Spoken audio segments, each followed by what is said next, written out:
Good morning, everybody. So this week is class 13, and we're going to start talking about character animation. We're going to do the basics of this week, and then I'll show you some additional tools for mixing next week. So what we'll do is we'll get started when we meet at 10 o'clock today. We'll review our juxtaposition assignments that were due, and then we'll answer any questions you might have. So in the lecture video here, what I'd like to do is cover the process of bringing in character animation, and I'm going to use Mixamo. Now, you can bring your own characters in from Maya, but again, because we're studying digital cinematography, I think using pre-built stuff that's all ready to go is the best way to work.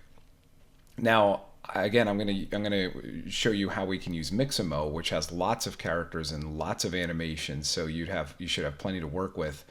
But don't forget that there are also a lot of content on the Epic Games launcher, the marketplace, and I'll talk about that towards the end of the lecture here. But I'm going to be working primarily with Mixamo, and then if I come down here, let's just talk about what we're going to do for next week. We have a 5-point production assignment, a research project, and this is just to get you familiar with the process. So what I'd like for you to do is find a character from an existing Unreal Engine project or from Mixamo. Again, we'll talk about both of these processes here. Find an existing character and or as I said, a Mixamo character, and then take at least 3 of their animations that are available and mix them together on the sequencer. So you don't have to create a whole scene here. You can just do this in an empty scene in Unreal Engine. So we're not looking for lights, cameras, and composition. I just want you to get in there and get a character imported and get a rough animation mixed between 3 different animations. And then next week we'll look at refining it. So pretty simple project. And then when you're done, you just want to render your sequence out like we have been, render it out in Unreal Engine, and then re-render from Premiere or Resolve. And then you'll upload to here, class 13, character animation before next class. So let's see, I think that's everything I want to talk about here before we get into Unreal Engine. So I'm going to pause for a second and just load up an empty Unreal Engine scene. Okay, so I'm back and I have just an empty project here in Unreal Engine. And now what I'm going to do is I'm going to jump over here and go to Mixamo. So you can just type in Mixamo in the search bar and it should come up. And this is an Adobe product, so you need to log in with your Adobe login and password. So I'll log in here. There we go. So the first thing we want to do, we want to do this in 2 phases. The first thing we want to do is choose one of the characters, and then we download that character in T-Pose. Then we bring that character into Unreal Engine as a skeletal mesh. Then we come back and we find the animations that we might want to use for that character. So I'm going to go to the character category here first. And for the sake of time, you know what? I'm just going to grab this very first character, the parasite Starkey. All right, so I've got this awful looking character here, and now I'm going to download it. So do download. I'm going to download an FBX in T-Pose. So now I have the character downloaded. And that should probably be in my downloads folder, which is off screen here. There it is. So let me bring this onto the desktop, and then I'll open up the desktop so you can see it. Again, I'm still working off screen. So here we are. Where is it? There it is, Parasite. Now, excuse me again. I've been talking from my other class today, and I'm not used to speaking, so I get hoarse right away. So this is an FBX. Now, the character has texture maps, but when you download an FBX from Mixamo, the textures are actually embedded in it. So as soon as you extract this character, then the texture maps will come along with it. So we can do that a number of ways. Like if we open it in Maya, the texture maps will come out. I believe the same thing will happen for us when we work in Unreal Engine. So, you don't have to keep your source files. If you're exporting or importing external files into Unreal Engine, they don't need to be in the game folder, but you should keep them in a source folder somewhere. So the project I'm using as an example today is this one called Mixamo. This is my Unreal Engine project.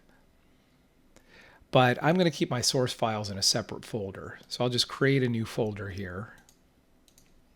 And I'll call this source files. And I'm going to put that FBX in there. All right, so now I'm going to import that character into Unreal Engine. So I'll go into Unreal Engine. Down here, my content browser, I'm going to right click and do, let me try down here so it's not cut off. There it is, import to game. And I will go to the desktop and into the source files folder and grab Parasite. So it sees it as a skeletal mesh. And I don't need to change anything in here. I'll just keep everything as is and say, well, it's off screen here also, import all.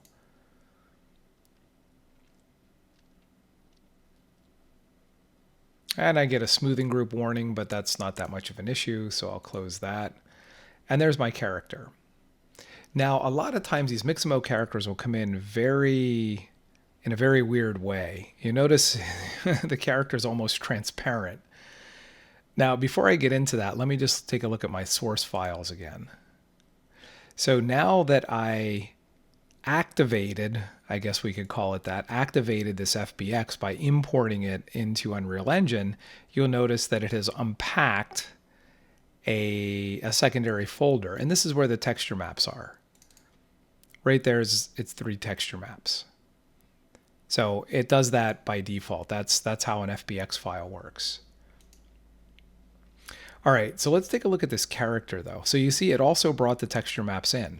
So it does a really good job with these Mixamo characters. All right, I'm going to open up this character. And to see the character seems to be somewhat transparent. So something is wrong with the material. So I'm going to go check out the material here. Let's see. Where is my, oh, it's right here. This is my character's material. So I'll double click on it. And let's see what we have in here. So there's the base color.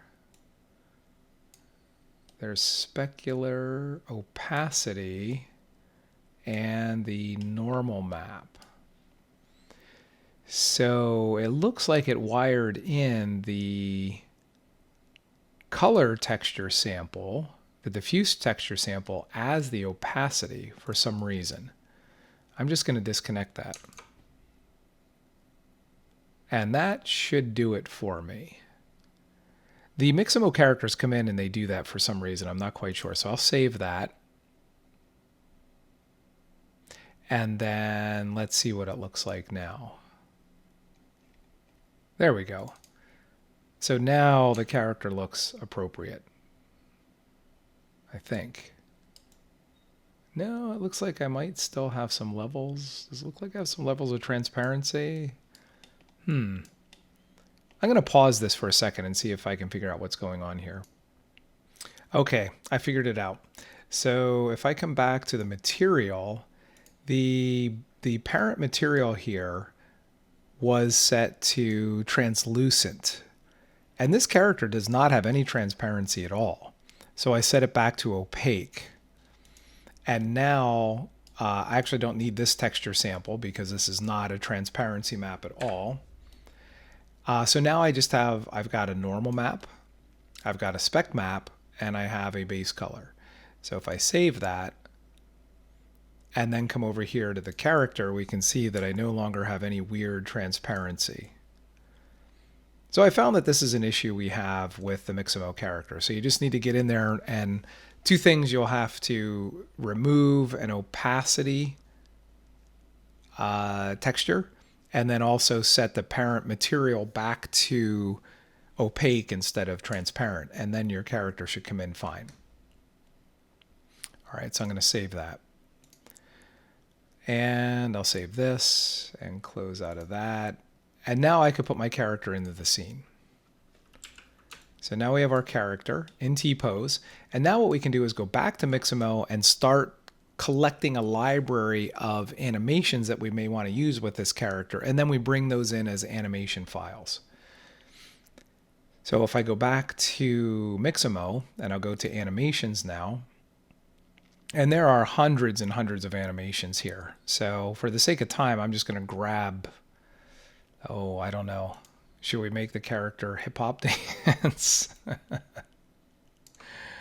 Sure, why not? All right, so I'm going to download that. So I'll download this. Now, incidentally, you have some parameters here that you can change these. If you want less energy to the dance, so it's not quite as crazy, you can do that. So there's some adjustments here, which are nice.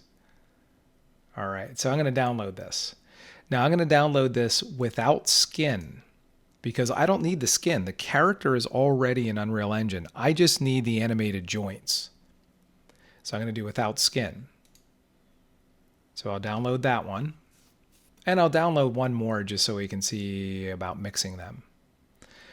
Let's see. How about yelling? Let's say maybe the character was dancing in the bar and they were a little bit drunk and now somebody's giving them a hard time and they're getting in an argument or something like that. So I'm going to use this one also. So I'll download this one, again without skin. Download. And now I'm ready to bring those into Unreal Engine also. So they are over in my downloads folder, which would be right here. So I'm going to grab these files. There's the yelling file. There's the hip hop dance. And I'm going to put those into my source file folder, which is off screen. So here's my source file folder. So I've got the textures that were extracted from the original T-pose character. Then I have the hip hop dance and the yelling. All right, so now I'm going to import those two animations into Unreal Engine. So let me just make my scale a little smaller here. And I'll import these in just directly into the same folder. So I'll go import to game. I can actually bring these in at the same time. If I hold down the control key, I can select both of these. I want to make sure that they are identifying with a proper skeletal mesh. And then I just do import all. So now they are connected to that character. And once it's done baking this through, we'll be able to mix these in the sequencer. And this might take a few minutes, so I'm just going to pause for a minute. Okay, so it looks like the animations have now imported. So here's the hip hop dance. I'll double click on that and we can see there's the beast dancing. And then I also have the yelling. There's the yelling. Okay, so now I can just start mixing these in the sequencer. So if I'm working in my cinematic here, I've placed my character in the scene. Now I'll just build a level sequence for this character. And double click on it. So I'm going to add my T-pose character first, actor to sequence. And then any animations that are associated with this character should show up in my animation track here. So I'm going to start the character with the hip hop dance. So there's the character's hip hop dance. And how long does this go? I'm going to extend my timeline to like 1,000 frames. There it is. So it goes all the way out to about frame 300.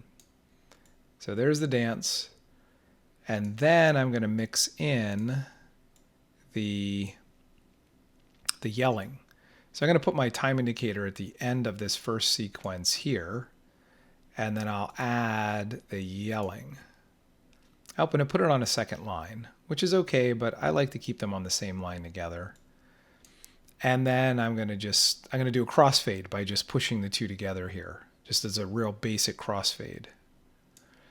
So now I get the character dancing, and then somebody yells at them and they argue back. That's basically what we're doing here. So you get the idea. So this opens up a lot of possibilities for us. There are so many animations and quite a few characters here in Mixamo. But then on top of that, we have all of the Epic Games projects. So when we're trying to come up with an idea for our final project, I would say you should spend like 80% of your time looking at what's available. Scenes, animations, characters, and then trying to decide what you want to do. So just, have fun with it. Go into the Learn section, see what environments we might have. Because in the Learn section, I don't think there's a lot of animation. Well, the Face AR example has some. Yeah, there is still quite a few animations in these projects. Or if we go to the marketplace, a big section here are the Paragon models. So if I go to permanently free, lots and lots of environments and sets. And then there are a lot of characters and animations also. So I would just see what's available first to try to figure out, give you some idea of what you might want to do. And then on top of it, we can throw in what Mixamo has. So it's a lot of resources. So I'm going to come back over to the lesson plan, and just to review, for next week, we're just looking for 3 different animations in a character. Again, you can pluck that from one of the Unreal Engine projects if you'd like to use that methodology. In that case, you would just be doing migrating. So if you use one of the Paragon models, you could migrate the model and then migrate a couple of its animations and then mix them in the sequencer, or working with a Mixamo character. But again, we want to start thinking about all of the resources we have available out there on the Epic Games marketplace to put together our final animation, which we'll be doing in a couple weeks. But for next week, we're just looking for one character with at least 3 animations mixed together. It could just be in an empty scene. So that's what we'll be working on for next week. So I think that's everything I wanted to cover here. So I'll end the video here, and I will see everybody at 10 o'clock.